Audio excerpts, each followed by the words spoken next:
You almost have to prepare yourself before you walk through the doors of the old-time clock shop. The sound is at once noisy, yet peaceful. Thousands of clocks ticking away and occasionally letting you know what time they have. Almost as if to call attention to themselves so they will be noticed for their individuality in the forest of swinging pendulums. This truly is a passion. In fact, probably almost too much of a passion. I could spend hours in here and never go home, and that sometimes creates problems. The man with the passion is Scott Childs. When you hear him talk about his beloved clocks, you can almost detect a hint of fatherly love. My own particular passion is just time-only clocks. No pizzazz. They have a single weight or single winding hole, and they just keep time. But why such a strong feeling for clocks? I think it's a combination of the woodwork, the mechanics of the clock, and being able to bring one back to life. That's my particular joy. Childs has managed to stay in business when many other clock sales and repair shops have gone away. Part of the reason is the full service and repair offered to customers with clocks of all sizes and shapes. I think that's very true. In fact, we're the last shop in Wichita now. All of the other ones have gone out of business. And I'm not sure what we can attribute our longevity to, but we feature both old and new clocks. Childs started with clock repair decades ago when he was in the service. That hobby grew into a full-fledged business. I was stationed in Germany in the late 60s, and you could buy clocks for $2 and $3 a piece.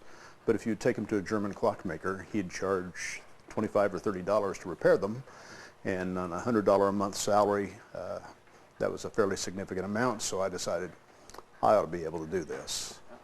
And I assume you tore into one and took a look at it? We goofed up a lot of clocks early on, absolutely. Scott's son Nathan is also part of the business. He's been doing this for 5 years and enjoys the work, fixing something that is a work of art and making it good as new again. Right now I'm just taking apart a modern Westminster chime clock. This would be what would be in a mantel clock or a wall clock,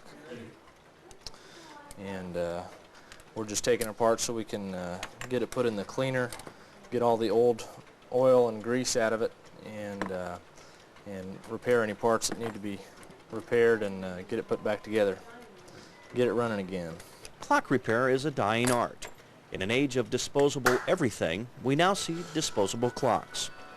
Yeah, it seems like a lot of the quartz clocks and things, it's just kind of a throwaway deal. Once it goes bad, you just throw it away and get a new one, and so that's kind of sad, but I guess that's the way it is.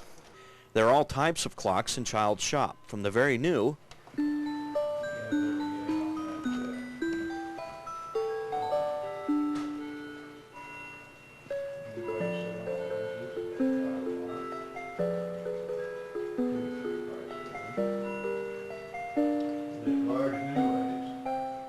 to the very old.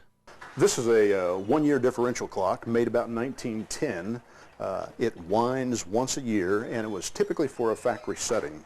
And that's the reason for the very plain case, a very functional clock.